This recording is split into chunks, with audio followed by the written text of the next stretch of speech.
Welcome you all on Unacademy plus.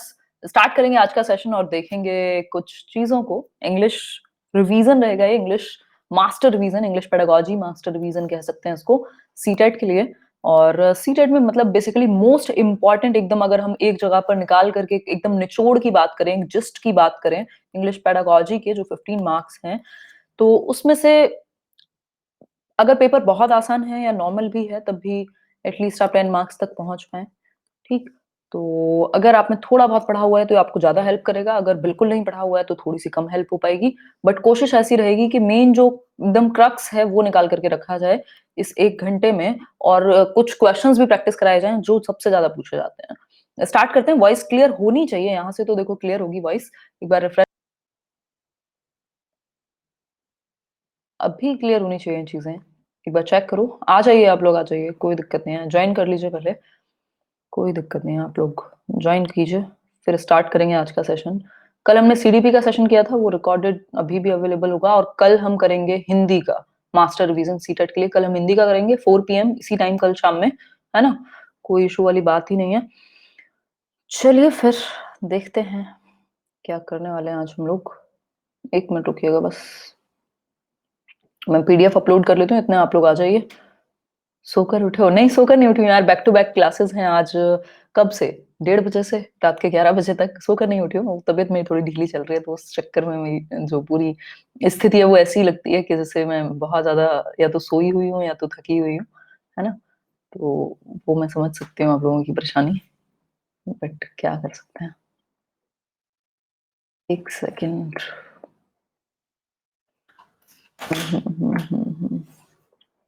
बिल्कुल कोई दिक्कत नहीं है, ये तो सब चीजें चलती रहती हैं, लाइफ है, कोई दिक्कत नहीं है।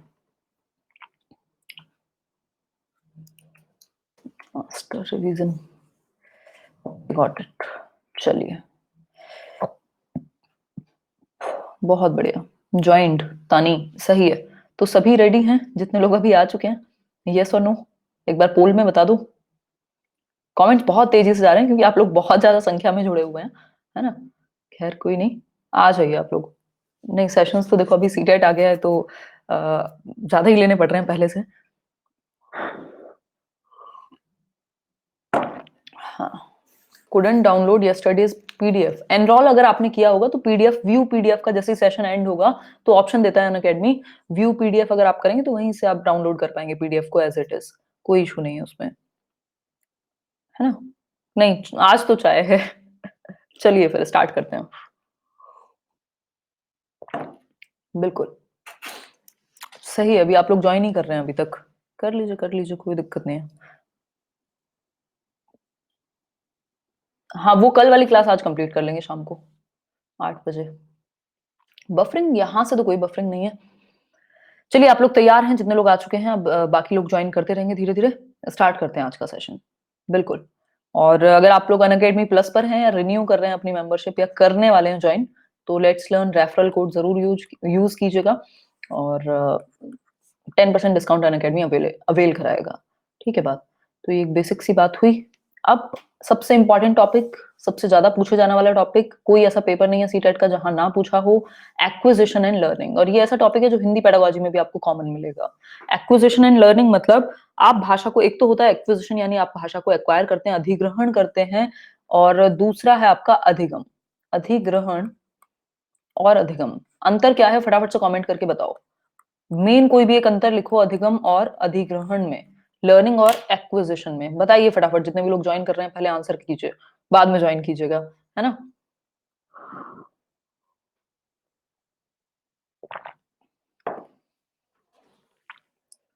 अधिगम, सही है, बताइए एक बार। बाइलिंगुअल आता है सीटेट, बट ये इंग्लिश तो इंग्लिश में ही आएगी, ठीक है। एफर्ट्स के साथ आता है जो लर्निंग है, वो आपको एफर्ट फुल होगा, मतलब एफर्ट करने पड़ेंगे, डेलिब्रेट प्रोसेस है, इंस्ट्रक्शन की भी जरूरत पड़ती है ना, एनवायरमेंट भी अलग होगा। एक्विजिशन क्या है? ये सबकॉन्शियस है, ये सबकॉन्शियस है, आपको पता भी नहीं लगता आप कब धारण कर लेते हैं, कब आप अपनी मदर टंग को, मातृभाषा को आपने एक्वायर कर लिया, अधिग्रहण कर लिया, आपको पता भी नहीं लगा। तो ये कैसा हुआ? सबकॉन्शियस, एफर्टलेस है, आपको कोई अलग से हिम्मत नहीं मारनी पड़ी कि भैया मैं बोलना सीख जाऊं, आप बस सीख गए, आपने बस एक्वायर कर लिया। चाहे आपके घर में गुजराती बोली जाती थी, मराठी बोली जाती थी, हिंदी बोली जाती थी, तमिल, तेलुगु जो भी बोली जाती थी, आपने एक्वायर कर लिया। तो हम कह सकते हैं हमारी जो मदर टंग है एमटी, उसको हम एक्वायर कर लेते हैं। और लर्निंग के लिए हम टारगेट लैंग्वेज कोई भी हो सकती है, यहाँ इंग्लिश भी हो सकती है या जो दूसरी भाषा आप मदर टंग के अलावा सीख रहे हैं, ठीक, मतलब कि आप टारगेट लैंग्वेज को लर्न करते हैं एफर्टफुल तरीके से, आप उसमें पूरे हाथ पैर मारते हैं, डेलिबरेटली प्रैक्टिस करते हैं, है ना? और क्या करते हैं, कॉन्शियसली एकदम प्रैक्टिस करते हैं, बुक वगैरह यूज करते हैं, रूल्स को रटते हैं, 50 चीजें करते हैं, इंस्ट्रक्शन की आपको जरूरत पड़ती है, स्कूल में आकर जाकर के आप पूरा क्लासेस लेते हैं, ठीक। लेकिन एक्विजिशन में आप एफर्टलेसली, सबकॉन्शियसली एक्वायर कर लेते हैं और आपको पता भी नहीं लगता। जो आपकी मातृभाषा है या कोई भी जो भाषा आपको चाइल्डहुड में अवेलेबल करा दी जाएगी, उस भाषा को आप एक्वायर कर लेंगे। जरूरी नहीं है मातृभाषा ही हो, लेकिन मातृभाषा हमेशा एक्वायर की जाती है जनरली, ठीक है? क्लियर हो गई बात? यहां तक की बात क्लियर है एकदम? बिल्कुल। अब कुछ पॉइंट्स को समझ लेते हैं जहां से आपसे पूछ लेता है। एक क्वेश्चन आता है कि सबसे बड़ा डिफरेंस क्या है एक्विजिशन एंड लर्निंग के बीच में? तो इसमें आपको क्या बताना है, फटाफट से बताओ कमेंट करके। सबसे बड़ा डिफरेंस एक्विजिशन और लर्निंग के बीच में। इंग्लिश पेडागोजी है ना आज का जो टॉपिक है, कल हिंदी पेडागोजी होगी, तो इंग्लिश को भी हिंदी में पढ़ोगे तो कैसे चलेगा? एनवायरमेंट, परिवेश, बहुत बढ़िया नैना। नेचर नहीं, एनवायरमेंट।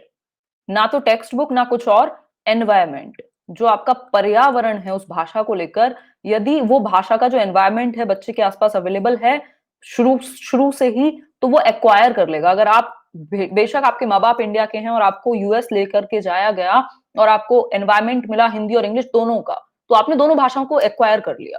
दोनों भाषाओं को आपने एक्वायर कर लिया अगर आपको एनवायरमेंट मिला दोनों भाषाओं का। ये जरूर ध्यान रखिएगा, एक्विजिशन 2 से 6 वर्ष यानी अर्ली चाइल्डहुड में या जन्म से 6 वर्ष तक कह सकते हैं, बहुत तेजी से होता है। उसके बाद ये थोड़ा सा धीमे पड़ जाता है, क्योंकि अर्ली चाइल्डहुड क्या है, क्रिटिकल एज है लैंग्वेज डेवलपमेंट के लिए, एक्विजिशन के लिए। जैसा कि नॉम चॉम्स्की कहते हैं कि हम भाषा को एक्वायर करने की क्षमता रखते हैं, एलएडी होता है हमारे अंदर, language acquisition device. Noam Chomsky को अभी समझेंगे, पहले दोनों के बीच में अंतर समझ लेते हैं, एक्विजिशन और लर्निंग के बीच में कुछ पॉइंट्स को देख लेते हैं। पहला पॉइंट है similar to child's first language acquisition. जो भी पहली भाषा आपने सीखी होगी उसको एक्वायर किया है, सीखा नहीं है, मतलब अधिगम नहीं हुआ, आपने एफर्टलेसली उसको एक्वायर कर लिया। पिकिंग अप अ लैंग्वेज, आप पिकअप कर लेते हैं ना, आपने उठा लिया कुछ, ऐसे आप एनवायरमेंट से पिकअप कर लेते हैं इसको। लेकिन अगर मैं बात करूं तो लर्निंग में क्या होगा, formal knowledge of the language, आप ग्रामर भी सीख रहे हैं, आप स्टोरीज पढ़ रहे हैं, बुक्स का इस्तेमाल कर रहे हैं, ऑडियो टेप्स सुन रहे हैं, वो लर्निंग है। पिकिंग अप अ लैंग्वेज, यहाँ पर नोइंग अबाउट अ लैंग्वेज, आपको उस लैंग्वेज के बारे में प्रॉपर जानना पड़ेगा, सिर्फ उठा नहीं लेंगे आप उसको, यूज नहीं करने लग जाएंगे, यूज तो बाद में करना सीखते हैं। फिर है सबकॉन्शियस प्रोसेस है। सबकॉन्शियस मतलब आप बहुत ज्यादा कॉन्शियसली एफर्ट नहीं मार रहे, एफर्टलेस है, ठीक, एफर्टलेस है। कॉन्शियस क्या है, जब आप प्रॉपर रूल्स को भी याद में रख रहे हैं। फिर क्या है इसके बाद, इम्प्लिसिट नॉलेज। इम्प्लिसिट होती है आपके अंदर इस तरीके से समाहित है कि आपको पता भी नहीं लगता कि आपको आता है। जैसे साइकिल अगर आप चला रहे हैं तो ऐसा थोड़ी कि आप पहले पैडल मारना सीख रहे हैं, वो इतना ज्यादा आपकी इम्प्लिसिट मेमोरी में चला जाएगा कि वो ऑटोमेटिक रहेगा। तो ऑटोमेटिक कह सकते हैं इसको। आप इंग्लिश में आज भी जिन लोगों ने हिंदी, जिनकी मदर टंग रही होगी, वो पेपर में जाते होंगे और हिंदी अगर वो ना भी पढ़ के जाएं तब भी वो अच्छे नंबर ले आते हैं। इसका रीजन क्या है, सबकॉन्शियसली इम्प्लिसिट नॉलेज है आपके पास हिंदी की। आपने व्याकरण को भी ऐसे एक्वायर किया हुआ है कि अगर आप अलग से बुक भी नहीं पढ़ रहे तब भी आप बेहतर कर लेते हैं हिंदी में, बजाय कि आप इंग्लिश में पूरा रट्टा लगाने में लगे हुए हैं रूल्स का, तब भी वहां ज्यादा गलतियां होती हैं। क्यों? क्योंकि लर्निंग एफर्टफुल है, कॉन्शियस है, एक्सप्लिसिट नॉलेज होती है, ये आप बाहर से डाल रहे हैं एक तरीके से, ठीक। यहाँ पे formal teaching does not help कह सकते हैं, या बाद में हेल्प करेगी जब आपने एक्वायर कर लिया लैंग्वेज को। मान लीजिए हिंदी को एक्वायर कर लिया, अब फॉर्मल टीचिंग स्कूल में आपको जब वो पढ़ाई जाएगी हिंदी, तो रूल्स वगैरह जानने में वो और बेहतर मदद करेगी। लेकिन शुरुआत में एक्विजिशन में फॉर्मल टीचिंग की कोई जरूरत नहीं है कि आपको किताब कॉपी लेकर के पढ़ाया जाए, यहां बिना फॉर्मल टीचिंग के काम चलेगा नहीं। क्लियर हो गई बात? अब एक और छोटी सी चीज डिस्कस कर लेते हैं। एक छोटी सी चीज है, वो छोटी सी चीज क्या है, नॉम चॉम्स्की। चीज छोटी है बट नंबर ज्यादा आते हैं यहां से। नॉम चॉम्स्की बेसिकली बहुत बड़ा नाम है। ये कहते हैं इनेट एबिलिटी है ह्यूमन चाइल्ड में, इनेट एबिलिटी है ह्यूमन चाइल्ड में, आंतरिक क्षमता है भाषा को एक्वायर करने की। फिर से याद रखिएगा, लर्निंग की बात नहीं हो रही है, एक्विजिशन की। एक्वायर करने की इनेट एबिलिटी है, मतलब आपने एनवायरमेंट दिया, बच्चा एब्जॉर्ब करता जाएगा, भरता जाएगा वो जो लैंग्वेज है। अब यहाँ इमिटेट करना नहीं है, उसको नकल नहीं करनी, उसको एब्जॉर्ब करना है और जनरेट ग्रामर रूल्स। वो ग्रामर रूल्स को जनरेट करने लगेगा, भाषा को प्रोड्यूस करना शुरू कर देगा एनवायरमेंट से एब्जॉर्ब कर करके। और ये किसकी वजह से होगा? हमारे ब्रेन में एक लैंग्वेज एक्विजिशन डिवाइस है जिसको हम LAD कहते हैं, या जिसको नॉम चॉम्स्की LAD कहते हैं। ठीक है, तो ये बेसिक सी बात है जो हमें पता होनी चाहिए, लैंग्वेज एक्विजिशन डिवाइस। हालांकि ये ब्रेन में कहीं पाया नहीं गया जिसको आप खोल करके देख लो, बट उन्होंने कहा कि हमारे ब्रेन में LAD है, लैंग्वेज एक्विजिशन डिवाइस है, जिसकी सहायता से या जो आपको हेल्प करता है लैंग्वेज रूल्स को प्रोड्यूस करने में या लैंग्वेज को सीखने में। इससे क्या होगा? और ये समय के साथ वीक होता जाता है, मतलब अर्ली चाइल्डहुड के बाद ये वीक होता जाएगा। आप देखेंगे यदि बच्चा छोटा है तो वो 4 भाषाएं भी आसानी से सीख लेगा जो उसके आसपास बोली जाती होंगी। लेकिन मान लीजिए आप 15-20 साल के हो गए, उसके बाद आप इंग्लिश सीख रहे हैं, तो आपको समस्या होगी। छोटा बच्चा जल्दी सीख जाएगा। क्यों? क्योंकि उसका लैंग्वेज एक्विजिशन डिवाइस ज्यादा पावरफुल है। एज के साथ ये वीक होता चला जाता है, तो LAD वीकन्स विद एज। ठीक हो गई बात। जेनरेटिव ग्रामर की इन्होंने बात की है कि ग्रामर रूल्स को जनरेट कर सकते हैं बच्चे जो जनरली ग्रामर में यूज होते हैं। जेनरेटिव ग्रामर, ट्रांसफॉर्मेटिव ग्रामर भी कहते हैं इसको। और यूनिवर्सल ग्रामर की उन्होंने बात की है कि किसी भी सभी भाषाओं में कुछ चीजें ग्रामर में कॉमन होती हैं। यूनिवर्सल ग्रामर, कुछ रूल्स ऑटोमेटिक होते हैं जिनको बच्चे ऐसे ही एक्वायर कर लेते हैं यूनिवर्सली, कोई भी भाषा हो चाहे। ठीक है बात। तो ये सारी बात किसने की हुई है? नॉम चॉम्स्की ने की हुई है, और इनको हम ध्यान में रखेंगे। ठीक है बात। कुछ क्वेश्चंस कर लें अब, देखें एक बार कितनी लर्निंग आपकी हुई है। इस एक टॉपिक से बहुत क्वेश्चंस आए हुए हैं, 5 6 7 क्वेश्चन तो मैं अभी आपके प्रैक्टिस करा दूंगी। लैंग्वेज एक्विजिशन क्या है? 4 ऑप्शन है आपके सामने, पोल लेकर के आंसर कीजिएगा।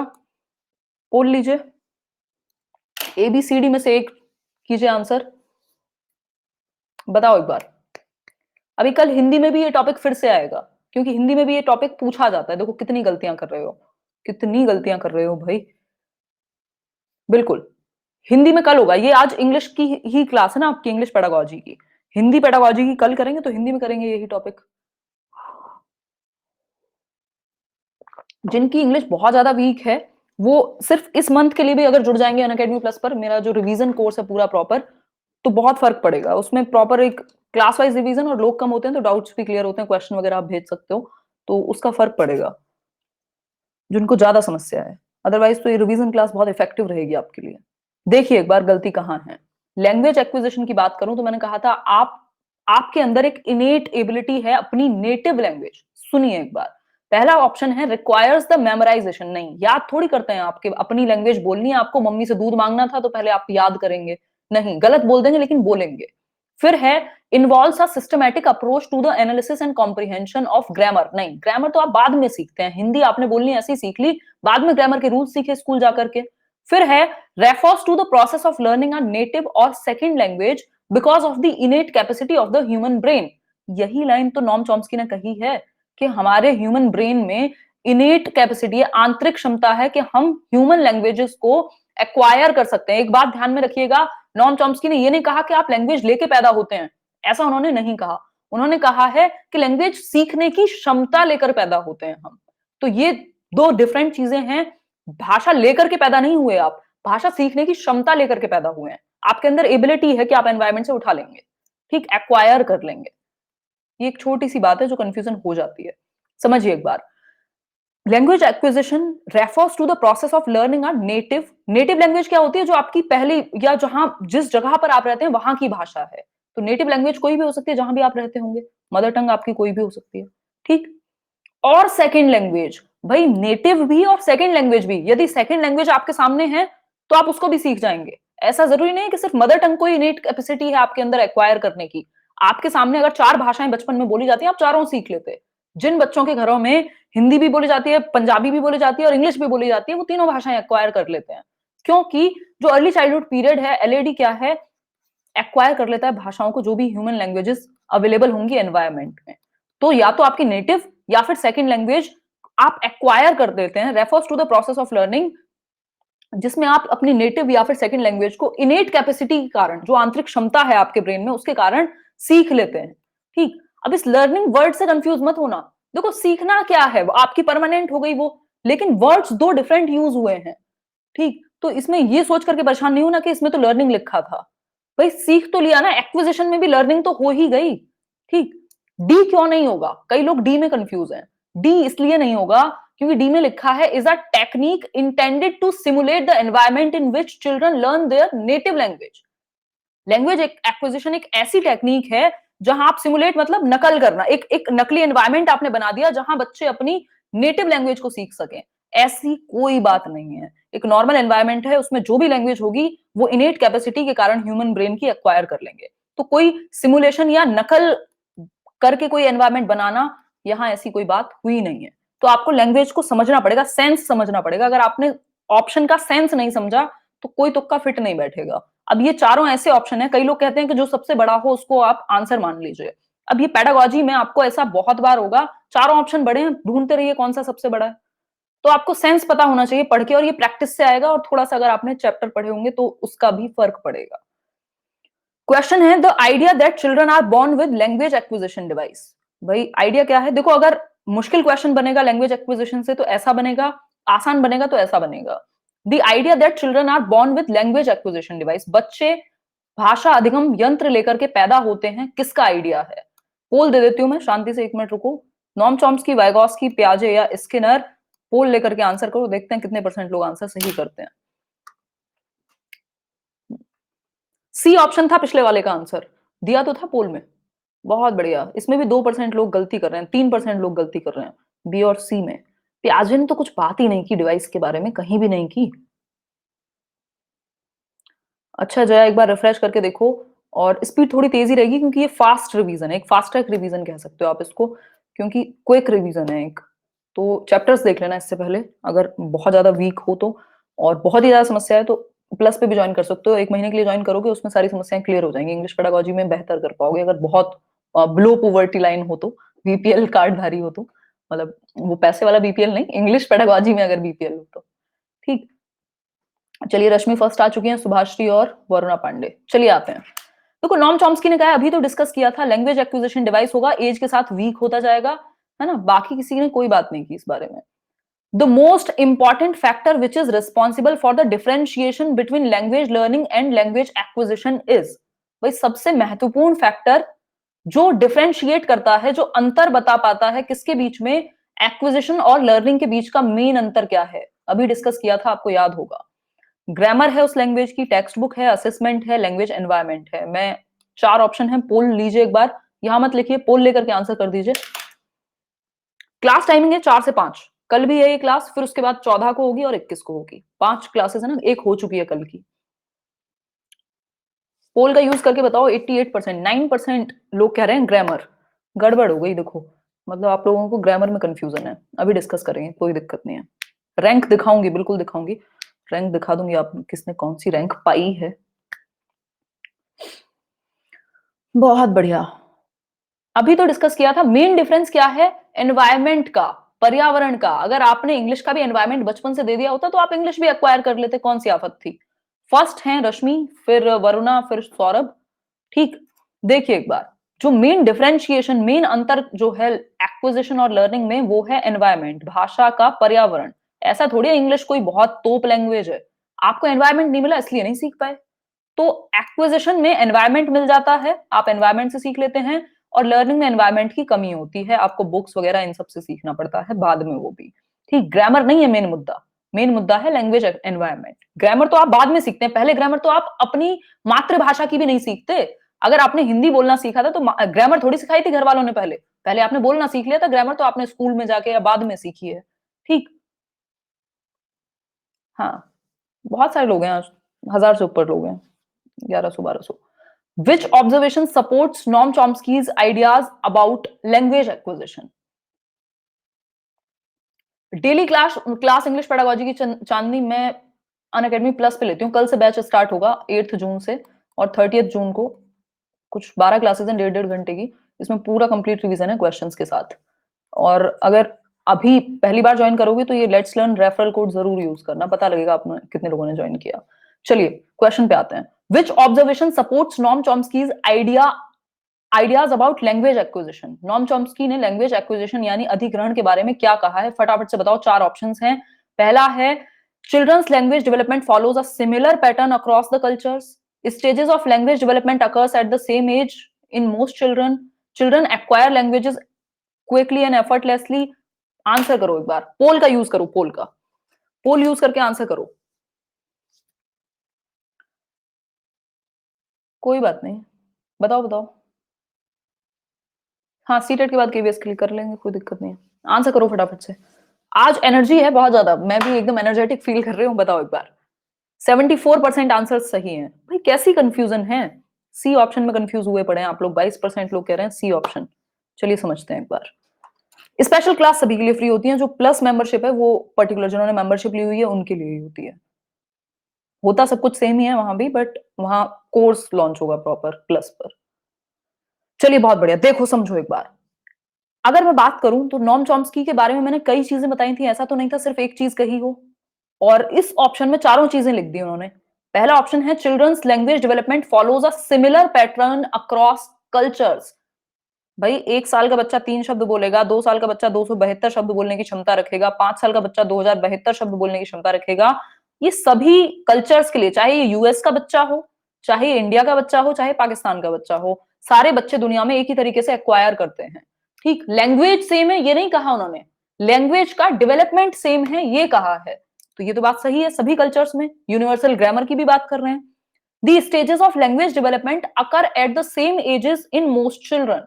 जो स्टेजेस हैं लैंग्वेज डेवलपमेंट की, वो लगभग सेम स्टेज में होती हैं। कल मैंने सीडीबी क्लास में डिस्कस किया था 5 स्टेजेस लैंग्वेज डेवलपमेंट की, कि कैसे बच्चा पहले कूइंग शुरू करता है, कूकना, कू पू ऐसी आवाजें निकालेगा, फिर वो बलबलाना शुरू करता है, बैबलिंग, फिर वो 1 वर्ड स्टेज पे आएगा, फिर 2 वर्ड स्टेज पे आएगा जिसको टेलीग्राफिक कहते हैं, फिर उसके बाद लॉन्गर अटरेंसेस। तो ये स्टेजेस हैं, ये दुनिया के हर बच्चे के लिए सेम रहेंगी। ऐसा नहीं है कोई बच्चा पहले सेंटेंस बोलना सीख जाएगा बाद में वर्ड सीखेगा, ऐसा नहीं होगा। फिर है children acquire language quickly and effortlessly. बिल्कुल सही बात है, जो बच्चे हैं वो बहुत तेजी से लैंग्वेज को एक्वायर करते हैं। जैसे जैसे आप बड़े होते जाएंगे अडल्ट्स के लिए मुश्किल है, क्योंकि लैंग्वेज एक्विजिशन डिवाइस वीक होता जाएगा। तो चारों बातें सही हैं। जब तक ऑल ऑफ दीज ज्यादातर केस में आंसर होता है, जब तक अगर आप चारों ऑप्शन को हटा ना पाए ना किसी एक को भी, या कंफ्यूजन लगे, तो फिर ऑल ऑफ दीज के पास जा सकते हो। लास्ट क्वेश्चन है इस टॉपिक से, फिर लैंग्वेज स्किल्स पे बढ़ जाएंगे। Language acquisition stands for, language acquisition का मतलब क्या है? 4 ऑप्शंस में से कॉन्शियस एफर्ट्स के साथ सीखना। देखो एक बार 4 ऑप्शंस पढ़ो और आंसर करो। बहुत अच्छा लग रहा है लाइव क्लास में, बहुत बढ़िया दीपाली। हाँ बिल्कुल, कोई डिस्टरबेंस नहीं रहेगा, एकदम इसी तरीके से फास्ट ट्रैक रिवीजन करेंगे, बिल्कुल 5 सब्जेक्ट्स का 5 दिन में। आज दूसरा दिन है, कल हिंदी की क्लास है आपकी 4 बजे, फिर 14th को होगी आपकी क्लास मैथ्स नहीं ईवीएस की होगी, कल हिंदी पेडागोजी की है। बहुत बढ़िया, स्पीड थोड़ी तेज ही रहेगी क्योंकि फिर रिवीजन है, तो 1 घंटे में रिवीजन पॉसिबल नहीं ना अगर मैं बहुत स्लो चलूंगी तो। बहुत बढ़िया अंशिका। हाँ 41% आंसर्स, पोल फास्ट है, अच्छा कोई बात नहीं। एग्जैक्टली शुभम, बहुत बढ़िया। चलिए फिर, बहुत बढ़िया, जिन लोगों ने आंसर तेजी से दिया है, एकता, कुमार, संतोष और सूरज। चलिए देखिए एक बार, language acquisition stands for, language acquisition का मतलब क्या है? Learning a language without making any deliberate और कॉन्शियस एफर्ट, यही तो हमने समझा था। बस आपको समझने की देरी है। लैंग्वेज लर्निंग में आपको डेलिब्रेट एफर्ट करने पड़ते हैं, पूरी इच्छा के साथ मन लगा करके एफर्ट करने पड़ेंगे। यहाँ एफर्टलेसली, विदाउट कॉन्शियस, विदाउट लिखा था देखो, पढ़ा नहीं आपने ध्यान से, विदाउट, विदाउट कॉन्शियस एफर्ट मतलब सबकॉन्शियसली। ठीक, तो ए ऑप्शन हो गया सिंपल। अब आ जाते हैं लैंग्वेज स्किल्स पर, यहां से भी क्वेश्चन कई पूछे जाते हैं, फटाफट से समझते हैं। फटाफट से समझते हैं, बहुत तेजी से आपके कमेंट्स जा रहे हैं, मैं पढ़ भी नहीं पा रही हूँ। हाँ पोल थोड़ी देर से दूंगी इस बार। लैंग्वेज स्किल्स यानी भाषाई कौशल, 4 बेसिक स्किल्स होती है लैंग्वेज की। 4 बेसिक स्किल्स हैं, LSRW, यानी लिसनिंग, स्पीकिंग, रीडिंग और राइटिंग। इनको इंटीग्रेटेड मैनर में सिखाना चाहिए, एक दूसरे से जोड़ करके। भाई जब आप सुन रहे हैं तो आप बोलना भी सीख रहे हैं, जब आप पढ़ रहे हैं तो आप लिखना भी सीख रहे हैं, चारों जुड़ी हुई हैं। ऐसा नहीं है आपने बोलना सीखा तो सुनना भूल गए। ठीक, तो इंटीग्रेटेड वे में, नॉट आइसोलेटेड, आइसोलेशन में नहीं, इंटीग्रेशन में। और इसी सीक्वेंस में, सीक्वेंस क्या होगा, पहले बच्चा सुनता है जब दुनिया में आता है, फिर बोलना शुरू करता है, फिर आप उसको पढ़ना सिखाते हैं ABCD और ये सारी चीजें, और फिर उसके बाद आप क्या करते हैं, वो लिखना सीखेगा। इसमें सबसे कॉम्प्लेक्स जो है वो राइटिंग ही है, राइटिंग सबसे कॉम्प्लेक्स, जटिल जो है सबसे ज्यादा वो राइटिंग को माना जाएगा। ठीक है बात। अब इन 4 स्किल्स को 2 कैटेगरीज में डिवाइड किया गया है। वो कैटेगरीज कौन सी हैं? प्रोडक्टिव और रिसेप्टिव स्किल्स, प्रोडक्टिव और रिसेप्टिव स्किल्स। देखते हैं एक बार, अगर मैं बात करूं लिसनिंग की, और मैं बात करूं रीडिंग की, तो आप इसमें कुछ ना कुछ रिसीव कर रहे हैं, चाहे वो पढ़ करके करें, चाहे मैं बोल रही हूं तो आप सुन करके कर रहे हैं, तो रिसेप्टिव हो गई है, या पैसिव स्किल्स कह देते हैं इसको। क्या कह देते हैं? Passive skills. ठीक। और अगर मैं बात करूं यहां स्पीकिंग और राइटिंग की, तो यहां आप लैंग्वेज में कुछ प्रोड्यूस करते हैं, यानी ये प्रोडक्टिव है, एक्टिव स्किल्स हैं। भाई जब आप कमेंट लिख रहे हैं तो आप एक्टिव है ना, तो ये एक्टिव स्किल्स हैं, या एक्सप्रेसिव स्किल्स हैं, आप एक्सप्रेस कर रहे हैं यहां पर कुछ। ठीक है बात? तो ये एक बेसिक सी बात हुई, ध्यान में रखेंगे आप लोग। क्लियर हो गई बात? इसी सीक्वेंस में हम समझेंगे LSRW। क्लियर बात? SW यहां प्रोडक्टिव है, S और W प्रोडक्टिव हैं। देखो इसमें सिंपल है, लिसनिंग मतलब सुनना और रीडिंग मतलब पढ़ना। आप ग्रहण कर रहे हैं कुछ, तो ग्रम्यात्मक कौशल, स्पीकिंग और राइटिंग में आप प्रोड्यूस कर रहे हैं, तो उत्पादन हो रहा है लैंग्वेज का, तो ये कहेंगे हम इसको प्रोडक्टिव। ठीक, उत्पादन कौशल। प्राइमरी स्किल्स कह सकते हैं लिसनिंग और स्पीकिंग को, क्योंकि ये प्रमुख होती हैं, बाकी जो रीडिंग राइटिंग है वो बाद में डेवलप हुई। चलिए एक क्वेश्चन देख लीजिए, हालांकि लैंग्वेज स्किल्स से अनगिनत क्वेश्चंस बन सकते हैं, लेकिन अभी के लिए आप देख सकते हैं। कॉन्ट्रास्टिव और minimal pairs are used for teaching learning of. Minimal pairs किसके लिए यूज होते हैं? Minimal pairs writing, speaking, pronunciation या रीडिंग। चार ऑप्शंस हैं, एक चूज कीजिए, फटाफट से पोल लीजिए। बहुत सारे लोग अभी भी ज्वाइन कर रहे हैं, टाइम पर नहीं आते हो। मैं भी थोड़ी सी ढीली हूँ, और आप लोग और लेट आए हो, 4:45 आए हो भाई, आधे घंटे की क्लास निकल चुकी है ऑलमोस्ट। हाँ, देखो ये रिवीजन है, ये रिवीजन आपको बहुत ज्यादा मेन मेन चीजें रिवाइज करने में, कराने में हेल्प करेगा, लेकिन आपको चैप्टर वाइज पढ़ना चाहिए। अभी भी अगर ज्वाइन कर रहे हो, अगर अभी भी ज्वाइन कर रहे हो अनअकैडमी प्लस पर मुझे, या यूट्यूब पर भी सेशंस देख रहे हो, यूट्यूब पर तो खैर कभी भी देख सकते हो, बट अगर अनअकैडमी प्लस पर भी ज्वाइन कर रहे हो, जो पिछले 2 महीने के 2 कोर्स हैं इंग्लिश पेडागोजी के, वो आप क्लियरली देख पाओगे, रिकॉर्डेड होंगे, और जो इस मंथ का होगा वो लाइव होगा। बुक बता दीजिए, बुक की क्या जरूरत है? अगर इतना कर लेते हो 1 महीने की भी, अगर इस बार भी मेंबरशिप से जुड़े हुए हो, बहुत कमजोर भी हो, तब भी बुक से अच्छा समझ में आ जाएगा, क्योंकि मैं बोल करके समझा रही हूँ वहां, बुक में आपको पढ़ के समझना होगा। देखो क्या है ये प्रोनाउंसिएशन, उच्चारण के लिए मिनिमल पेयर्स का यूज किया जाता है, जैसे बैट, कैट, जो सिमिलर होते हैं ना, बस एक एक सिलेबल का अंदर अंतर होता है। ठीक। रैट, मैट, इस तरीके के जो मिलते जुलते होते हैं, जिनमें सिमिलैरिटी है, तो ये प्रोनाउंसिएशन सुधरवाने के लिए बच्चे के। ठीक है। अरे बहुत बढ़िया संध्या जी। फिर है scanning and skimming are strategies for. अब हमने समझा था कि स्कैनिंग क्या है और स्किमिंग क्या है, अभी मैं फिर से रिवाइज करा दूंगी। स्कैनिंग और स्किमिंग बहुत पूछा जाता है, हर बार पूछा जाता है। इस पे आपकी किस्मत खराब हो तो नहीं पूछेगा, अदरवाइज पूछ लेता है। स्पीकिंग, थिंकिंग, रीडिंग या राइटिंग। फटाफट से आंसर करो, 4 ऑप्शन हैं, एक ही सही होगा। पोल ले लीजिए। दीपाली आप अपना इंटरनेट रिफ्रेश कीजिए, यहाँ से ऑडियो वीडियो एकदम क्लियर है। किसी और को समस्या हो ऑडियो वीडियो में तो बताओ थोड़ा सा। बहुत बढ़िया। हम्म, आंसर कीजिए। 79% आंसर्स अभी तक सही हैं। थिंकिंग जैसा हमने जब कुछ पढ़ा ही नहीं, जो चीज पढ़ी नहीं उसमें जबरदस्ती क्यों घुस जाते हो? हमने सिर्फ 4 स्किल पढ़ी है लैंग्वेज की, लिसनिंग, स्पीकिंग, रीडिंग, राइटिंग, तो थिंकिंग की बात ही नहीं हो रही। बहुत बढ़िया नीलम जी। हम्म, बहुत बढ़िया, 78%। हम्म, सही है।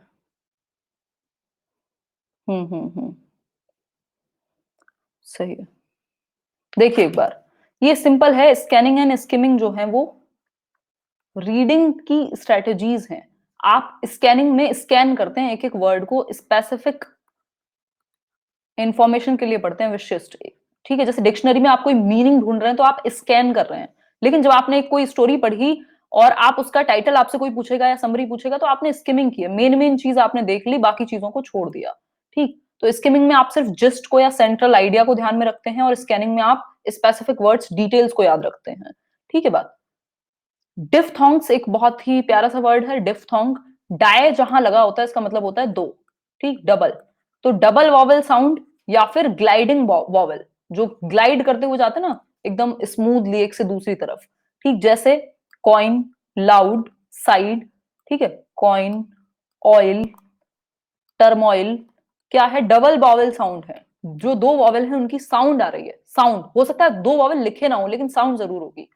A sound formed by the combination of two vowels in a single syllable। एक साथ ग्लाइड करके जब 2 वॉवेल्स को यूज किया जाता है, तो इनको ग्लाइडिंग वॉवेल्स भी कह देते हैं, या ग्लाइडिंग साउंड्स भी कह देते हैं, और डबल वॉवेल साउंड्स भी कहते हैं।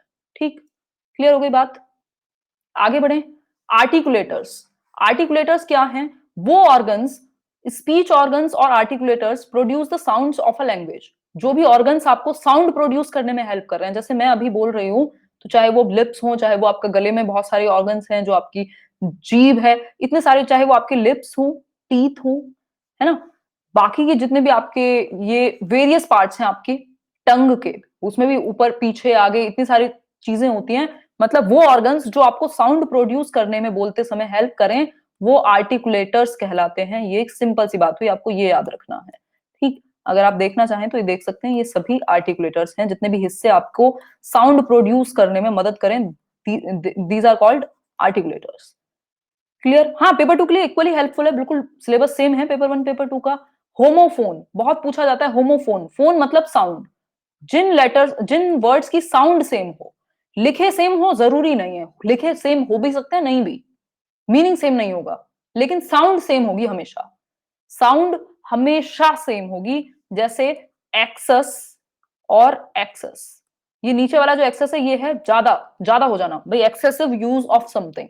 एक्सेस है आपने किसी को एंट्री के लिए या अप्रोच किया, या फिर आपने अप्रूवल दिया कि भाई हमें यहां के लिए एक्सेस मिल गया, तो दोनों बोले तो सेम जाते हैं, लेकिन लिखे भी डिफरेंट जाते हैं, इनका मीनिंग भी डिफरेंट है। ठीक, क्लियर हो गई बात? डिजीज, ये दोनों डिजीज, लेकिन एक है इलनेस और दूसरी है डेथ, जो वन पार्टनर डिसीज आपने पढ़ा होगा कभी कॉमर्स में। तो यहां पर क्या है, words similar in sound but different in meaning and spellings are known as homophones. लिखने में और मीनिंग में डिफरेंट होते हैं, बोले सेम जाते हैं। ठीक है बात? होमोग्राफ्स, अब ग्राफ का मतलब है लिखने से संबंधित, तो ये राइटिंग में सेम होते हैं, ये लिखे सेम जाते हैं, इनका प्रोनाउंसिएशन और लिखे सेम जाएंगे, प्रोनाउंसिएशन सेम नहीं होगा, इनका हो भी सकता है बट नहीं भी होगा, और दूसरा मीनिंग भी सेम नहीं होगा। ठीक, मीनिंग भी सेम नहीं होगा। तो words which have same spelling but different meanings, ये पीडीएफ मिल जाएगी, डाउनलोड कर लेना, यहीं से ऑप्शन होगा। ठीक है, words which have same spelling but different meanings, meaning different है, स्पेलिंग सेम है। फॉर एग्जाम्पल, ये बोले सेम भी जा सकते हैं और नहीं भी, दोनों ही चीजें हैं, लेकिन मेन मेन इंपॉर्टेंट चीज क्या है, लिखे सेम जाएंगे। जैसे लीड और लेड, अब ये जो लेड है ये एक मेटल है जो आपकी पेंसिल में भी यूज होता है, ग्रेफाइट वाला। ठीक, और लीड है लीड करना, डायरेक्शन देना, जो लीडरशिप वाला है। तो बोले दोनों अलग जाते हैं, मीनिंग अलग है, लेकिन लिखे सेम जाते हैं, स्पेलिंग सेम है, लीड और लेड। ठीक है, ये रोज और रोज जो है ये भी डिफरेंट है, बट बोले सेम जा सकते हैं, लेकिन लिखे सेम जाएंगे।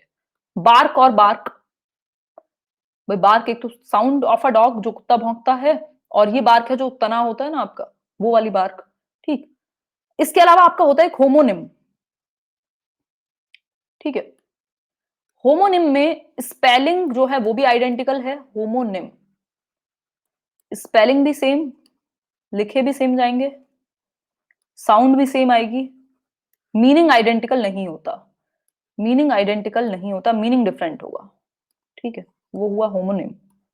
क्लियर हो गई बात? जैसे सूट और सूट, तेनु सूट सूट करदा में जो सूट है, लिखे दोनों सेम जाएंगे, स्पेलिंग सेम है, मीनिंग डिफरेंट है। एक सूट है पहनने वाला, दूसरा सूट है कि आप पे ठीक लगता है, अप्रोप्रिएट लगता है कि नहीं।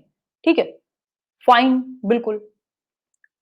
पैलिंड्रोम, पैलिंड्रोम क्या है फटाफट से देखते हैं। पैलिंड्रोम होता है जो वर्ड्स आगे और पीछे सेम बोले जाते हैं, है ना। जैसे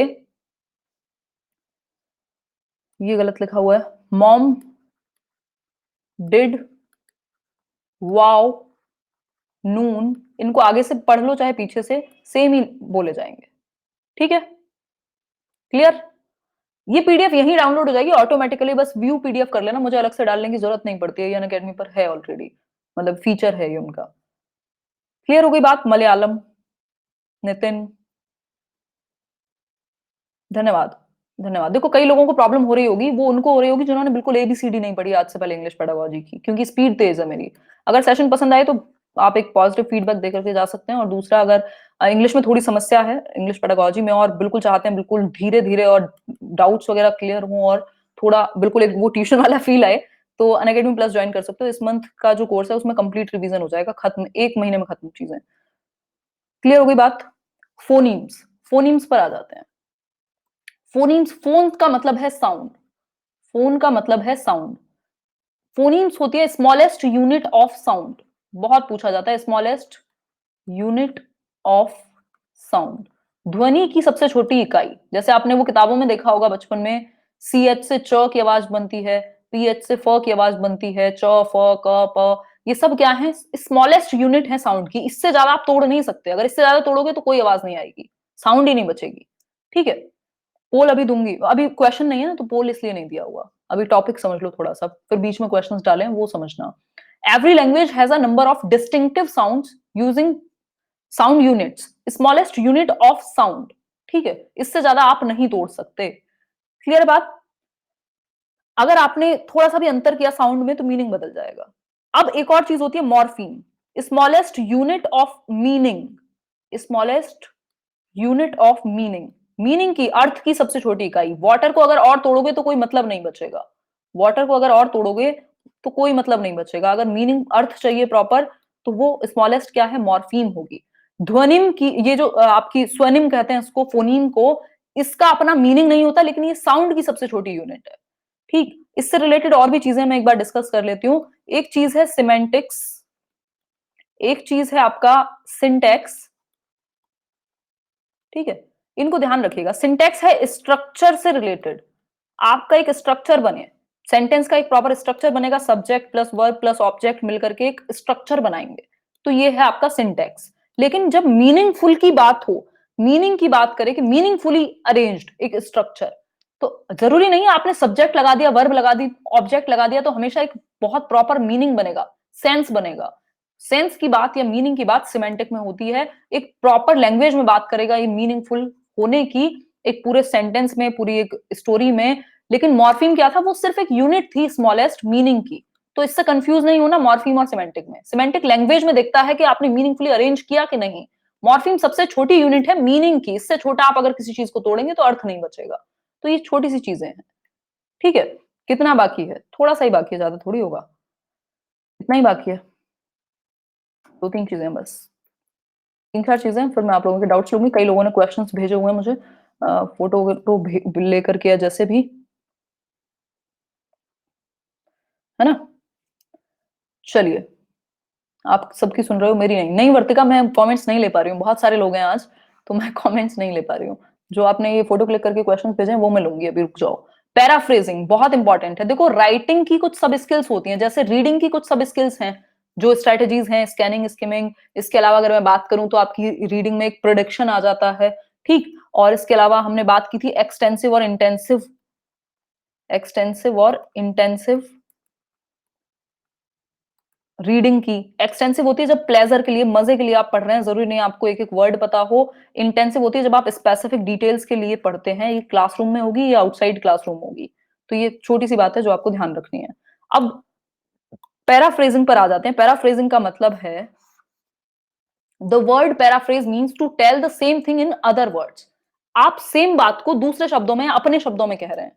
it helps in bringing out the ideas of the given passage more fully and more carefully. ये ज्यादा बेहतर तरीके से आप अपना परसेप्शन यहाँ शो कर सकते हैं।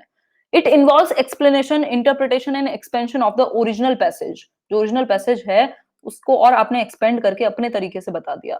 समरी में आप मेन पॉइंट रखते हैं सिर्फ, पैराफ्रेजिंग में आप पूरी की पूरी बात रखेंगे, बस शब्द बदल जाएंगे। तो ये डिफरेंस है समराइजिंग में और पैराफ्रेजिंग में। ठीक हो गई बात, क्लियर? प्रोसेस और प्रोडक्ट राइटिंग एक चीज होती है। प्रोसेस राइटिंग है आप खुल करके आइडियाज को स्टार्ट करने में लगे हुए हैं, आप एक ड्राफ्ट बना रहे हैं, ड्राफ्टिंग राइटिंग की ही एक सब फॉर्म है। ठीक, और ये क्रिएटिव होती है, ये क्रिएटिव होती है क्योंकि आप आइडियाज को अपने तरीके से यूज करेंगे। प्रोडक्ट राइटिंग होती है आप किसी एक पर्टिकुलर चीज के बारे में एक ड्राफ्ट बना करके लिख रहे हैं, कोई आपको एडवर्टीजमेंट के लिए कुछ लिखना है किसी चीज के, तो आपको वो प्रोडक्ट को ध्यान में रखते हुए लिखना पड़ेगा, है ना। इंडिविजुअली ये होती है। एंड प्रोडक्ट यहां देखा जाता है, प्रोसेस पे जोर नहीं है, क्रिएटिविटी पे जोर नहीं है। ठीक है बात। नोट टेकिंग और नोट मेकिंग में डिफरेंस समझ लेते हैं, बड़ा इंपॉर्टेंट है। नोट टेकिंग होता है जब आप, जैसे मैं अभी बोल रही हूं और कोई साथ के साथ लिख रहा हो, वो नोट टेकिंग है। Taking notes while listening to a lecture और talk is a very useful study skill to be developed. भाई जब आप सुन रहे हो किसी टॉक को, किसी लेक्चर को, किसी सेमिनार को, तो आप अपने आप कुछ नहीं करते, अपना इसमें आपने कुछ नहीं किया, बस आप रिसीव कर रहे हैं और उन पॉइंट्स को एज इट इज नोट करते जा रहे हैं, तो आप नोट टेकिंग कर रहे हैं। भाई टेकिंग मतलब प्लीज टेक दिस पेन, आपने ऐसे के ऐसे ही ले लिया, आपने कुछ अपना नहीं किया इसमें, मतलब आप एज इट इज रिसीव कर लेते हैं। फिर है टिप्स की, अगर मैं बात करूं नोट टेकिंग लेते समय, तो आप इंपॉर्टेंट पॉइंट्स को लिखते हैं, एब्रीविएटेड फॉर्म्स बना लेते हैं। मान लीजिए मैंने बोला क्या मैंने बोला कॉन्टिन्यूअस एंड कॉम्प्रिहेंसिव इवैल्यूएशन, आपने फटाफट से, क्योंकि जल्दी है, नहीं तो मैं आगे निकल जाऊंगी, सीसीई लिख लिया उसको शॉर्ट फॉर्म में। तो ये डायग्राम और फ्लो चार्ट का आप यूज कर सकते हैं। और नोट मेकिंग क्या है? नोट मेकिंग है, ये लास्ट टॉपिक है, note making is something, note making, note making क्या है? जब आप खुद स्वयं से सेल्फ मेड नोट्स होंगे ये, जो आप घर बैठ करके आराम से बुक से पढ़ के बना रहे हैं या चार और सोर्सेस को देख रहे हैं, तो ये आउटसाइड क्लासरूम होंगे, इसमें ज्यादा टाइम लगेगा। नोट मेकिंग आप इनसाइड अ लेक्चर और ड्यूरिंग अ लेक्चर ले सकते हैं। नोट टेकिंग की अगर मैं बात करूं तो ये ड्यूरिंग अ लेक्चर हो जाता है, ड्यूरिंग अ लेक्चर और सेमिनार और what ever it is, but note making में आपको ज्यादा टाइम लगेगा। ठीक है, बात क्लियर हो गई? बात मास्टर रिवीजन आप देख लो, कल सीडीपी कराया था, ऐप में भी टाइम लगेगा। अब कुछ कुछ क्वेश्चंस फटाफट से उठा लेती हूँ मैं एक तरफ से, जो आप लोगों ने भेजे हुए हैं मुझे। उज्जवल सिंह कह रहे हैं हमारा प्रणाम आदरणीय गुरु माता के चरणों में हम सभी बालक बालिकाओं का सादर प्रणाम। जी धन्यवाद, वैसे मैं इतनी बड़ी हुई नहीं हूँ, but thank you so much आपकी रिस्पेक्ट के लिए, है ना, थैंक यू। नेक्स्ट क्वेश्चन देख लेती हूँ मैं फटाफट से। नेक्स्ट क्वेश्चन भेजा है ऋतिका ने, दी प्लीज एक रिक्वेस्ट है कि सीटेट सेकंड पेपर साइंस की क्लास ले लीजिए। मतलब मेरे को साइंस नहीं आता है अभी उतने अच्छे से, मतलब मुझे साइंस नहीं आता है। आप एनसीईआरटी पढ़िए उसके लिए, या किसी और टीचर को रेफर कर लीजिए, अकेडमी पर मिल जाएंगे या यूट्यूब पर देख लीजिए, है ना। तो एनसीईआरटी पढ़िए, साइंस नहीं आता है मुझे, साइंस नहीं बता पाऊंगी मैं, है। ये कल, अच्छा एक और चीज मैं थोड़ी सी डिस्कस कर देती हूँ। कल 4 PM, कल 4 बजे, 4 से 5 आपका मास्टर रिवीजन रहेगा। किसका मास्टर रिवीजन रहेगा? हिंदी पेडागोजी का। हिंदी पेडागोजी की, क्योंकि इंग्लिश पेडागोजी और हिंदी पेडागोजी में टॉपिक्स ज्यादा नहीं है, बट आपकी अंडरस्टैंडिंग बहुत मैटर करती है। अगर आपने क्वेश्चन को पढ़ के ध्यान से नहीं समझा, वहां आपको टर्म्स नहीं पता, तो आप गलती करेंगे। तो हिंदी पेडागोजी हम कल करेंगे, और 4 बजे ही। इसके अलावा क्या, इसके अलावा अगर आप अनअकैडमी पर जुड़ रहे हैं तो ये रेफरल कोड जरूर यूज कीजिएगा, इसके बिना मत जुड़िएगा, क्योंकि इसके बिना बिल्कुल भी जो है एक, ना तो एक सपोर्ट फील होगा, पता नहीं लगेगा मुझे आप लोगों ने ज्वाइन किया है मेरे थ्रू, है ना। क्या क्वेश्चन है प्रिया, एक बार भेजो। ये ऑप्शन होता है क्वेश्चंस का, अब ये तो मुझे नहीं पता आप लोग कैसे भेजते हैं, मैं तो सिर्फ रिसीव करती हूँ ये क्वेश्चंस। आप पिक्चर भी क्लिक करके भेज सकते हो। आज लेट्स लर्न पे क्लास है, और कितने बजे? 8 बजे है और 9 बजे है। 8 बजे है आपकी जो कल की टीचिंग मेथड्स की, और 9 बजे आपका संडे वार्ता है, या 9:30 रख लेंगे। और बताओ, सीटेट बाइलिंगुअल होगा। कल मिलेंगे 4 बजे, जिनका हो चुका है। आज के लिए बहुत शॉर्ट में मैंने चीजें डिस्कस की हैं। टीचिंग लर्निंग मटेरियल आपको पता है, ये ऐसे टॉपिक्स को मैंने छोड़ा है जो बहुत इंपॉर्टेंट नहीं है, जिनको आप स्वयं से भी कर सकते हैं। ठीक, तो बाइलिंगुअल आएगा पेपर बिल्कुल, बट इंग्लिश तो इंग्लिश में ही आएगी, हिंदी हिंदी में ही आएगी। ठीक है, इसके अलावा और देख लेती हूँ किसी ने कोई क्वेश्चन भेजा हो तो। बहुत सारे क्वेश्चन भेजे हैं यार आप लोग ने, एक लिमिट तक ही क्वेश्चन सॉल्व किए जा सकते हैं। खुशबू का एक क्वेश्चन है, खुशबू ने भेजा है intensive reading. Intensive reading stand for, intensive reading specific details के लिए होगी, स्पेसिफिक डिटेल्स के लिए होगी। बाकी ऑप्शंस देख लेते हैं। Reading for developing literary sensitivity नहीं, reading the text in parts for details ठीक है। रीडिंग फॉर प्लेजर नहीं, ये एक्सटेंसिव होगी प्लेजर वाली जो है। एनरिचमेंट ऑफ वोकैबुलरी, ये एनरिच तो करेगी आपकी वोकैबुलरी को, लेकिन reading the text in parts for details, ये ज्यादा बेहतर है, तो आप इंटेंसिव से जोड़ सकते हैं इसको, तो बी ऑप्शन हो जाएगा। और बताइए, और भेजिए। हम्म। सेशन पसंद आया हो तो आप एक पॉजिटिव फीडबैक देकर के जा सकते हैं। ये थोड़ा सा क्लियर भेजा करो यार, इसको तो देखने में प्रॉब्लम होगी, कैसे देख पाऊं। ध्वनि संबंधित कौन सा क्वेश्चन पूछा है इसमें? हाँ ठीक है, ये ए ठीक है, इसमें क्या दिक्कत है? और बताओ कौन सा क्वेश्चन है? ऊपर वाला तो दिख ही नहीं रहा। बेंड्यूरा के अनुसार निम्न में से कौन सा सही है? मॉडलिंग वाला, बी ऑप्शन सिंपल, कोई इशू नहीं है इसमें। और बताओ, फिगर ऑफ स्पीच, जिनकी लैंग्वेज 1 है इंग्लिश, उनके लिए 1 नंबर में आ जाता है। पेपर 2 वालों को तो जनरली फिगर ऑफ स्पीच नहीं पूछता, हालांकि मैंने कराया हुआ है, बट वो कंप्लीट कोर्स में डिस्कस किया हुआ है, उतना इंपॉर्टेंट नहीं है, इसलिए मैंने आज इन्वॉल्व नहीं किया, क्योंकि ये सभी के लिए कॉमन क्लास है। 1 घंटे में आप वो चीजें एब्जॉर्ब कर लें जो आसान हो, डरे ना आप, क्योंकि जो मुश्किल चीजें वो वैसे भी आपको बहुत डिटेल में ही पढ़नी पड़ती हैं। ठीक है, लेक्सिकल वर्ड्स होते हैं, हाँ देखो मैं बता देती हूँ, लेक्सिकल और फंक्शन वर्ड्स। ठीक है, फंक्शन वर्ड्स वो होते हैं जो कनेक्टिंग वर्ड्स हैं, जो फंक्शन करते हैं, जो सिंटैक्स में मदद करते हैं आपका एक स्ट्रक्चर बनाने में। इनका अपना कोई बहुत ज्यादा मीनिंग नहीं होता, जैसे हाउ एवर, है ना, डू, डिड, ये सब लेक्सिकल होते हैं जिनका अपना इंडिपेंडेंट मीनिंग होता है डिक्शनरी में। कंटेंट वर्ड्स भी कहते हैं इनको, ठीक। जैसे प्रिंसिपल, जैसे लव, हेट, ठीक। इन सब का अपना इंडिपेंडेंट मीनिंग होगा। इंटेलिजेंस का संबंध कन्वर्जेंट थिंकिंग से है और क्रिएटिविटी का संबंध आपका उससे है, डाइवर्जेंट थिंकिंग से। अनसीन पैसेज का बता दो मैम प्लीज, कैसे करें? अनसीन पैसेज की प्रैक्टिस करो, 2 पैसेज, मैं एक वीडियो बना दूंगी इस पर भी, या मैं देखती हूँ अगर पॉसिबल होता है तो। यार एक क्लास में अब तो नहीं हो पाएगा, चलो मैं यूट्यूब पे करा दूंगी ये, ठीक है, कोई इशू नहीं है, करा दूंगी। फंक्शन वर्ड एक और बार बताओ। देखो फंक्शन वर्ड का काम है पूरे सेंटेंस में फंक्शन करना, कनेक्ट करना। इसका अपना कोई बहुत ज्यादा मीनिंग नहीं होता। ये सिंटैक्स फॉर्म करने में, स्ट्रक्चर बेहतर बन जाए वर्ड्स का, उसमें मदद करता है। जैसे हाउ एवर, जैसे डू, डिड, ये कनेक्ट करते हैं सेंटेंस को बनाने में। इसका अपना बहुत ज्यादा इंडिपेंडेंट मीनिंग नहीं है। लेक्सिकल वर्ड्स का या कंटेंट वर्ड्स का अपना मीनिंग होता है, यही एक मेन डिफरेंस है। ठीक है, बात क्लियर हो गई बात? और बताइए, और किसी ने कोई क्वेश्चन भेजा? बहुत सारे क्वेश्चन हैं यार, 100 क्वेश्चन हैं, एक साथ कैसे लूं? भाई जो क्वेश्चंस रह जाएं वो रह ही जाएंगे, क्योंकि लोग बहुत ज्यादा हैं स्पेशल क्लास में। मैम इतना पढ़कर क्लियर हो जाएगा क्या सीटेट? कितना पढ़कर, कितना पढ़ के? ये रिवीजन क्लासेस हैं भाई, रिवीजन क्लासेस हैं। अब ये आपकी एबिलिटी पे डिपेंड करेगा। यदि आपका जो प्रीवियस नॉलेज है वो थोड़ा सा ठीक ठाक है, आप चीजों को समझ अच्छे से लेते हैं, तो बिल्कुल आपको हेल्प मिलेगी। लेकिन सिर्फ ये पढ़ के आप ये कहो कि 1 घंटे में एक एक सब्जेक्ट करके और आप तीर चला दोगे, तो हो सकता है क्वालिफाई कर जाओ, वो डिपेंड करेगा आपके प्रीवियस नॉलेज पे। अदरवाइज हेल्प बहुत ज्यादा हो जाएगी। एक तो रिवीजन आपका अच्छे से हो जाएगा, और मेन जितने भी इंपॉर्टेंट पॉइंट्स हैं उनको आप गलत नहीं करोगे। क्योंकि आप मुश्किल चीजों को गलत करो वो एक डिफरेंट चीज है, वो सबकी गलत होती है, लेकिन आसान चीजों को गलत करोगे तो नंबर स्कोर नहीं हो पाएंगे। ठीक है, तो रिवीजन क्लासेस से आपको बहुत हद तक हेल्प मिलेगी, लेकिन प्रैक्टिस इसके साथ करनी पड़ेगी। बिना प्रैक्टिस के कुछ नहीं है। और मैंने पूरी पूरी प्लेलिस्ट बनाई हुई है, यूट्यूब पर भी फ्री में देख सकते हो, कितना कुछ तो है। और बताओ, कोई समस्या हो तो? खुशबू कह रही है स्ट्रेटेजी शेयर कर दो। ये मैंने अभी 2 दिन पहले यूट्यूब पर कराई है, कि आप 1 महीने में कैसे तैयारी कर सकते हो। इंग्लिश ग्रामर पढ़ने की जरूरत नहीं है आपको बिल्कुल भी सीटेट के लिए। इंग्लिश ग्रामर इस क्लास भी लोगे आप? नहीं, अभी कोई ग्रामर की क्लास नहीं चल रही। शायद केवीएस के टाइम पे एक बैच आए, बट अभी तो नहीं।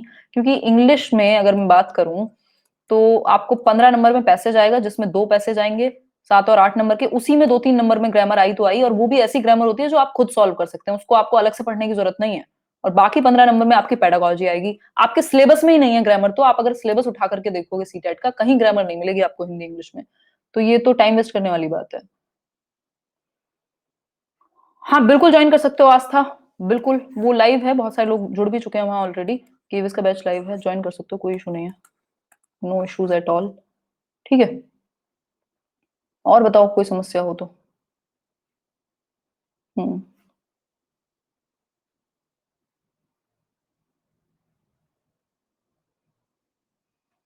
हम्म। कैसे क्लियर करें? वो आप चॉम्स्की ही उसको कंसिडर करके चलें, कोई दिक्कत नहीं है। कई बार आंसर की में गलती कर देते हैं। और बताइए।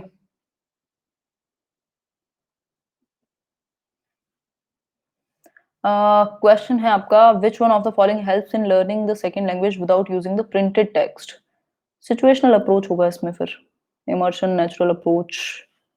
सिचुएशन में आप बताते हैं, जरूरी नहीं है इसमें आपने कोई प्रिंटेड टेक्स्ट हो। सिचुएशन के अकॉर्डिंग आप एक, जैसे मान लीजिए सब्जी खरीदने गए, वहीं आपने बता दिया इंग्लिश के थ्रू। प्रिंटेड टेक्स्ट की बहुत ज्यादा जरूरत नहीं है ना? और बताइए।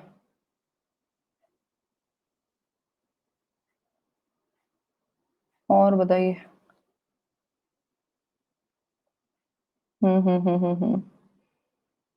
बड़ी तेजी से आंसर्स आ रहे हैं आपके, बड़ी तेजी से, मैं पढ़ भी नहीं पा रही हूँ एक्चुअली, इतनी तेजी से जा रहे हैं आपके कमेंट्स। केवीएस की क्लास कोर्स में पेपर सेव्ड रहेगी क्या? हाँ, पेपर तक सेव्ड रहेगी। जब तक आपका केवीएस का पेपर नहीं होता, रिकॉर्डेड वीडियोस अवेलेबल रहेंगी, और लाइव सेशंस चलेंगे जिसमें आप डाउट्स वगैरह भी पूछ सकते हो। और बताओ कोई समस्या हो तो? इतना टेढ़ा-मेढ़ा करके कॉपी पे आंसर लिख के किसी ने बहुत खतरनाक तरीके से भेजा है, नहीं पढ़ पा रही हूँ मैं। और बताओ? पीडीएफ यहीं अनअकैडमी पर ऑप्शन होगा व्यू पीडीएफ का। और बताओ फटाफट से। अच्छा।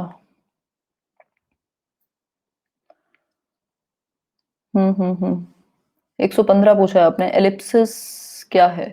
सिमेंटिक लिंकर, वो होते हैं ना डॉट डॉट डॉट, लिंक करने के काम आते हैं। और पूछिए।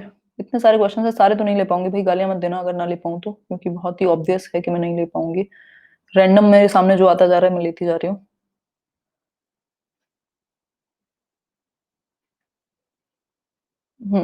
A 6 year old, ये प्रमोद ने भेजा है, a 6 year old girl shows exceptional sporting ability, both of her parents are sports persons। ये तो heredity and environment का क्वेश्चन है। Her for coaching every day, her capabilities are most likely to be the result of an interaction of heredity and environment। Simple है तो इसमें क्या doubt है, कहाँ इशू है? सी ऑप्शन है भाई, क्योंकि एक तो हेरिडिटी उसकी अच्छी है, माँ बाप स्पोर्ट्स पर्सन है, और दूसरा उसको ट्रेनिंग भी दी जा रही है, तो हेरिडिटी भी अच्छी है, एनवायरमेंट भी अच्छा दे रहे हो आप लोग, तो रिजल्ट बन के आएगा। प्रोडक्ट जो है एक्सेप्शन कर पा रही है वो इसलिए क्योंकि एनवायरमेंट भी अच्छा और हेरिडिटी भी अच्छा। ठीक, तो डी नहीं होगा, ए होगा, सी होगा इसमें ऑप्शन। और बताओ। हाँ, और बताइए। किसका लाइव क्लास कितने बजे है लाइव और कहाँ? यूट्यूब पर या अनअकैडमी पर? अनअकैडमी पर जो स्पेशल क्लास है कल मेरी वो 4 बजे है, यूट्यूब पर 9 बजे ही होता है सेशन, है ना? 4 बजे है, यूट्यूब पर मेरा सेशन होगा 9 पीएम। ठीक है। और बताओ कोई समस्या हो तो। अच्छा, रिलायबिलिटी एंड वैलिडिटी पूछ चुका हूँ 111 बार। कोमल 111 बार मत पूछो, मैं भी बता देती हूँ 112वीं बार। देखो, रिलायबिलिटी और वैलिडिटी ये एक अच्छे टेस्ट की, एक स्टैंडर्ड टेस्ट की विशेषताएं मानी जाती हैं। और वैलिडिटी, आज मेरी 7 क्लासेस हैं, तो जो एनर्जी है आज मुझे लग रहा है ज्यादा आ गई है कहीं से। तो कोई बात नहीं जगमीत, कोई बात नहीं यार। देखो, अगर कोई सीख पा रहा है मेरे काम से थोड़ा बहुत, है ना, मैंने बहुत गलतियां करके सीखा है, बहुत मेहनत भी लगी है, स्क्रैच से सीखा है, बट अगर मेरे काम से कोई सीख पा रहा है कम मेहनत में तो ठीक है, कोई बात नहीं, मतलब कोई दिक्कत नहीं है। बट ध्यान रखिए, आपका आपका नुकसान ना हो इस बात का ध्यान रखिए, क्योंकि आपको ध्यान रखना पड़ेगा, चाहे वो कोई बुक हो, चाहे कोई टीचर हो, चाहे कोई भी हो, चाहे मैं हूं या कोई और हो, कि आप अवेयर रहें, जो आपने पढ़ा हो और जो क्वेश्चंस हैं, आंसर कीज हैं, वो थोड़ा-सा आप मैच कर पाएँ, उसमें फिर प्रॉब्लम हो जाती है। गलतियाँ किसी से भी हो सकती हैं, बट ये ज़रूरी है कि आप ध्यान रखें, क्योंकि आपका नंबर जाएगा तो बड़ी प्रॉब्लम है। तो फिर आप अपने हिसाब से चूज़ कीजिए किससे पढ़ना है, कैसे पढ़ना है। खैर, रिलायबिलिटी, रिलायबिलिटी होती है विश्वसनीयता, विश्वसनीयता, ठीक? रिलायबल किसको कहेंगे आप? आपका वो दोस्त जो जब भी आपको ज़रूरत पड़े काम आ जाए। तो एक टेस्ट को अगर आप बार-बार भी टेस्ट ले रहे हैं, जैसे होता नहीं है स्कूल में जब कोई बच्चा चीटिंग कर रहा होता है तो टीचर क्या करती थी, कॉपी लेके चली जाती थी। अब उस केस में और दूसरी कॉपी दे दी जाती थी। अब वो कहेगा नहीं मैम प्लीज पुराने वाली कॉपी दे दो, तो वो कहेंगी जब तुम्हें आता है तो इसमें लिख लो, क्या दिक्कत है? मतलब क्या है, यदि उसने जितना पहले लिखा था चीटिंग करके और उतना ही अगर वो अब लिख पाया बिना चीटिंग के, तो मतलब रिलायबल है। खैर ये तो बहुत ही मजेदार एग्जाम्पल हुआ, बट इसका मैं एक रियल और लिटरल मीनिंग बताती हूँ। देखो, रिलायबिलिटी का मतलब है स्टूडेंट सेम है, मान लीजिए 3 बच्चे हैं, एक बच्चा है वो सेम है, उसकी नॉलेज सेम है, उसने अलग से कहीं से नहीं पढ़ा, आपने 2 बार उससे वही टेस्ट कराया और सेम रिजल्ट आया, दैट मीन्स जो आपका टेस्ट है वो रिलायबल है, विश्वसनीयता है। वैलिडिटी कब होगी? अगर सीटेट टीचर एलिजिबिलिटी से रिलेटेड क्वेश्चन पूछता है, इसका मतलब वैलिड है, आपकी टीचिंग की एबिलिटी को टेस्ट करना चाहता है, मतलब जिस चीज के लिए बना है उस चीज को ही आपसे टेस्ट करता है, तो वैध है। और अगर क्वेश्चन पूछने लगे एमबीबीएस के तो फिर वैलिड नहीं होगा। ठीक है बात? तो ये वैलिडिटी और रिलायबिलिटी होती है। क्लियर हो गई बात? सिंपल बात। चलिए फिर आज की कहानी को यहीं खत्म करते हैं। बहुत ही अच्छा लगा आप लोगों से जुड़ के, श्वेता धन्यवाद। अब बहुत सारे क्वेश्चंस पड़े हुए हैं पेंडिंग, बट मैं नहीं ले सकती, 150 क्वेश्चन से ऊपर हैं और मैंने कम से कम 20 क्वेश्चन तो लिए भी होंगे। ग्रामर की जरूरत नहीं है आपको बिल्कुल भी सीटेट में, गलतफहमी से निकलिए और इस टाइम पे जितना हो सके पेडागोजी और पैसेज पे फोकस कीजिए, वो नंबर आपको दिलाएंगे। ग्रामर 2-3 नंबर की वैसे भी छूटती है, छूट जाने दो, जरूरी नहीं है वो आप सही भी कर सकते हो गलत भी, वो पैसेज पे डिपेंड करेगा। फिर अलग से ग्रामर नहीं आती ना आपकी। नाइव थियरी, देखो नाइव थियरी कुछ नहीं होती, जो अल्टरनेटिव कॉन्सेप्शंस होते हैं बच्चों के, उनको नाइव थियरी कह दिया जाता है, जो बच्चे ऐसे बचपन में नहीं बना लेते, ऑल्टरनेट कॉन्सेप्शंस, मतलब ये गलत कॉन्सेप्शन होते हैं बच्चे के, लेकिन इसको गलत ना कहकर ऑल्टरनेट कहते हैं हम, कि मान लीजिए बच्चों को लग रहा है कि ट्रेन चलती है तो ये चांद, जो पेड़ हैं वो भी चलते हैं, जो चंद्रमा है वो गोल है, मेरी बॉल गोल है तो सब कुछ गोल है और ये है वो है, इस तरीके की चीजें वो कई बार बना लेता है ना? जो चंदा है वो मामा है, ये सब ऑल्टरनेटिव कॉन्सेप्शन है कि बच्चा ऐसे भी सोच सकता है। इनको टीचर को डिस्कस करके, चैलेंज करके ठीक करना चाहिए डिस्कशन के थ्रू, ठीक है? इनको ठीक कराना ज़रूरी होता है। क्लियर हो गई बात? तो आज हमने बहुत इंपॉर्टेंट सी चीज़ें, लगभग 10 नंबर का काम किया होगा इंग्लिश में। अगर बहुत अच्छे से आपको समझ में आया है तो बहुत अच्छी बात है। बाकी तो अनलिमिटेड चीज़ें हैं, वो मैं वहाँ भी कराऊँगी, बट ये मेन-मेन चीज़ों का रिवीजन था। कल हम करेंगे इसी टाइम 4 बजे, 4 से 5 हिंदी पेडागोजी का रिवीजन, ठीक है? चलिए ध्यान रखिए। बहुत बढ़िया कोमल। थैंक यू सो मच वर्तिका, आप भी ध्यान रखिए अपना। टेक केयर, कल मिलते हैं 4 बजे।